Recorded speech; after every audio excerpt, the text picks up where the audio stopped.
भारतीय सेनाओं के, नेवी, एयरफोर्स, आर्मी के 400 आर्मी अफसरों ने न्याय के लिए माननीय सुप्रीम कोर्ट का दरवाजा खटखटाया है। और बहुत ही अच्छी बात है कि माननीय सुप्रीम कोर्ट उनकी याचिका को सुनने के लिए तैयार हो गया। और द प्रिंट में, द लाइव लॉ में बहुत बड़े लेवल पे इस खबर को कवर किया गया। यह खबर है एसएससी शॉर्ट सर्विस कमीशन अफसरों की, जिनको समानता नहीं मिलती, जिनको न्याय नहीं मिलता, क्योंकि 10 साल 14 साल की वो सर्विस करके आते हैं तो उनको कोई बेनिफिट ही नहीं मिलता, पे, पेंशन, मेडिकल की सुविधा, मतलब कोई भी किसी भी तरह की। तो उन्हीं चीजों को लेके माननीय सुप्रीम कोर्ट में गए हैं। हम पूरी खबर पे चलते हैं। द प्रिंट ने इस खबर को बहुत ही विस्तार पूर्वक दिया है। सेवानिवृत्ति के बाद लाभ की मांग करने वाले 400 से अधिक एसएससी अधिकारियों की याचिका पर सुनवाई करेगा सुप्रीम कोर्ट। अनुच्छेद 14 का उल्लंघन।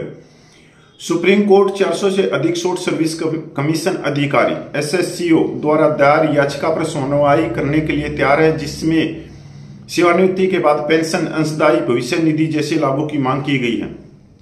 याचिकाकर्ता सेना, नौसेना, वायुसेना के सभी हथियारों, सेवाओं, शाखाओं, संवर्गों और विभागों से 1 जनवरी 2004 को या उसके बाद नियुक्त वर्तमान और हाल ही में सेवानिवृत्त एसएससीओ हैं। ये अफसोस जताते हैं कि वे पूरे देश में सरकारी अधिकारियों का एकमात्र वर्ग है जो पुरानी पेंशन योजना, नई राष्ट्रीय पेंशन योजना के साथ साथ अंशदायी भविष्य निधि के तहत भी लाभ से वंचित है।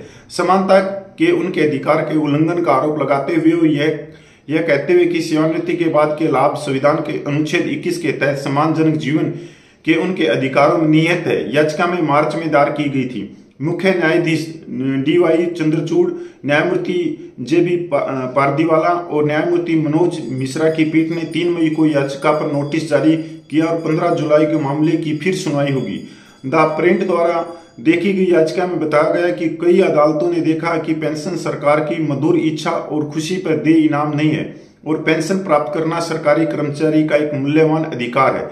याचिका में कहा गया कि एसएससीओ अपने सबसे अधिक उत्पादक वर्षों में से एक बड़ा हिस्सा देश की सेवाओं में बिताते हैं। हालांकि एक बार सेवानिवृत्त होने के बाद उन्हें अन्य सरकारी कर्मचारियों के समान सेवानिवृत्त लाभ के रूप में राज्य की वित्तीय सहायता के बिना अपनी आजीविका के लिए खुद ही छोड़ दिया जाता है। इसमें कहा गया कि पूर्व सैनिक बनने के बाद एसएससीओ को बिना किसी समर्थन, मासिक वित्तीय सहायता या यहां तक कि सरकार द्वारा किसी वास्तविक नौकरी अवसर के बिना अपने दम पर नागरिक समाज में वापस आना, एकीकृत होना पड़ता है।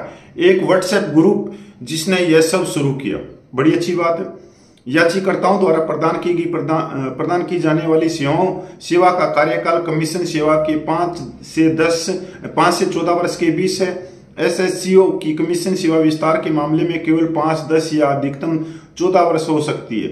पुरानी पेंशन योजना वर्तमान में न्यूनतम 20 वर्ष सेवा प्रदान करने वाले कमीशन अधिकारियों पर लागू होती है। जनवरी 2004 में इसके कार्यान्वयन के समय नई पेंशन योजना NPS ने अपने पहले चरण में एसएससीओ को भी बाहर रखा था। याचिका के अनुसार देश में कुल मिलाकर लगभग 1.6 करोड़ केंद्रीय और राज्य सरकार के कर्मचारी हैं, जिनमें से याचिकाकर्ताओं सहित लगभग 10,000 से 12,000 एसएससीओ के एक विशेष समूह को सेवानिवृत्ति के बाद किसी प्रकार के कार्यों से बाहर रखा गया।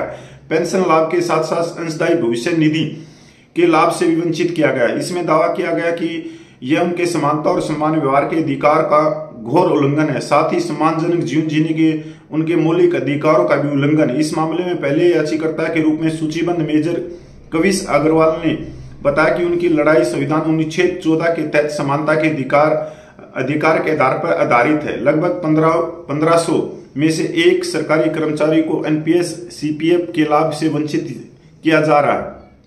एसएससीओ अधिकारी देश की रक्षा में PC स्थायी कमीशन अधिकारियों के समान ही जिम्मेदार निभाते हैं। न केवल PC अधिकारियों के बल्कि बाकी नागरिक सरकारी कर्मचारियों के साथ तुलना करने पर एसएससीओ अधिकारियों के साथ इस तरह के सौतेले व्यवहार का कोई कारण नहीं है, उन्होंने कहा। अग्रवाल ने कहा कि लाभ की कमी एसएससीओ पर गहरा प्रभाव डालती है। एसएससीओ अधिकारियों के लिए बेहद तनावपूर्ण स्थिति है जो रिहाई के कगार पर है, जिन्हें हाल ही में रिहा किया गया। उनमें कई लोगों की रातों की नींद हराम हो गई है क्योंकि उनके लिए नौकरी की कोई गारंटी नहीं है। उन्होंने बताया कि यह मुद्दा अब तक निश्चित हो रहा, क्योंकि मुख्य रूप से सशस्त्र बलों के सदस्यों को अपने स्वयं के संघ बनाने से प्रतिबंधित किया गया। हालांकि पिछले साल अगस्त में यहाँ जांचने के लिए एक व्हाट्सएप ग्रुप बनाया था कि अन्य अधिकारी इस मुद्दे को आगे बढ़ाने में रुचि ले सकते। अग्रवाल ने द प्रिंट को बताया कि उन्होंने कहा, जब हमने ऐसा किया तो जबरदस्त प्रतिक्रिया हुई, क्योंकि सभी को एहसास हुआ कि एसएससीओ समुदाय को खिलाफ कुछ बहुत गलत हो रहा है। अधेड़ में छोड़ दिया। याचिकाकर्ता के अनुसार जबकि एसएससीओ को सेवानिवृत्ति के बाद के लाभों से वंचित किया जा रहा है। स्थायी कमीशन अधिकारी ओपीएस के तहत आजीवन सेवानिवृत्ति पेंशन प्राप्त करने के साथ साथ सेवानिवृत्ति के सहायक लाभ जैसे मुफ्त चिकित्सा सुविधाएं, पेंशन भोगी सस्ती अन्य सुविधाएं प्राप्त करने के पात्र पर हम नहीं है। हालांकि याचिका में कहा कि चयन प्रक्रिया, शारीरिक चिकित्सा मानकों, निवाय परीक्षण, पोस्टिंग करते हुए और देनदारियों के मामले में एसएससीओ और पीसी अधिकारियों के बीच कोई अंतर नहीं है। इसमें दावा किया गया कि एसएससीओ और स्थायी कमीशन अधिकारियों के बीच युद्ध क्षेत्रों, काउंटर इंटेलिजेंस या आतंकवाद विरोधी अभियानों में भेजे जाने वाले दायित्व के मामले में कोई अंतर नहीं। फिर भी सशस्त्र बलों में अधिकारियों के स्थायी कैडर के विपरीत एसएससीओ की सेवानिवृत्ति के बाद वित्तीय असुरक्षा का सामना करने के लिए अनुचित रूप से छोड़ दिया गया। याचिका में एसएससीओ को होने वाली अनुचित वित्तीय असुरक्षा नुकसान पर प्रकाश डाला गया। इसमें दावा किया गया 14 साल तक सेवा देने वाले एसएससीओ को लगभग 20-25 सालों का नुकसान होता है, जबकि 10 से 5 साल तक सेवा देने वाले कमर्स लगभग 10-15 लाख रुपए और 5 से 8 लाख रुपए का नुकसान होता है। केवल ऐसा न करने के कारण एनपीएस और अंशदायी भविष्य निधि का लाभ दिया जा रहा है। याचिका में कहा गया कि कई एसएससीओ को किसी भी प्रकार की सामाजिक या वित्तीय सुरक्षा के बिना अपनी संबंधित सेवाओं से रिहाई, सेवानिवृत्ति के बाद बेरोजगारी की लंबी अवधि का सामना करना पड़ता है, क्योंकि राज्य ने अन्य सरकारी कर्मचारियों में ऐसे के पास से अवशोषण के लिए कोई प्रावधान नहीं किया। गंभीर वित्तीय सुरक्षा। इसके अलावा याचिका में बताया गया कि सरकार द्वारा जारी सीडीए फंड संशोधित संस्करण 2016 के लिए रक्षा लेखा विभाग कार्यालय मैनुअल भाग भी सशस्त्र बलों को गैर पेंशन योग्य कर्मचारियों के अंशदायी भविष्य निधि के प्रावधान के अनिवार्य करता है। इसलिए इसने जोर देकर कहा कि याचिकाकर्ता और अन्य एसएससीओ के रूप में उसकी सेवाओं की शुरुआत से ही उसकी अंशदायी भविष्य निधि के खातों में सरकारी योगदान दिया जाना चाहिए। हालांकि याचिका में दावा किया कि एसएससीओ को यह भी प्रदान किया गया था और इस प्रकार सेवानिवृत्ति के बाद गंभीर वित्तीय असुरक्षा का सामना करना पड़ता, जबकि वे अपने स्वयं के प्रयासों और समर्थन के लिए अच्छी भुगतान वाली नौकरी कम सुरक्षित के सक्षम में होते परिवार की आजीविका। ये पूरा बड़ा एक लेख है और भाई बहुत अच्छी बात है कि अपने अधिकारों के लिए, न्याय के लिए 400 सेनाओं के ऑफिसर माननीय सुप्रीम कोर्ट में गए हैं। और भाई हम भी उम्मीद करते हैं कि 400 जो एसएससीओ जो शॉर्ट सर्विस कमीशन ऑफिसर हैं उनको वहां से न्याय मिले और उनकी आर्थिक स्थिति बेहतर हो और अपने परिवार का अच्छी तरह से वो पालन पोषण कर सके, क्योंकि उन्होंने भी कहीं ना कहीं देश की सेवा करी है।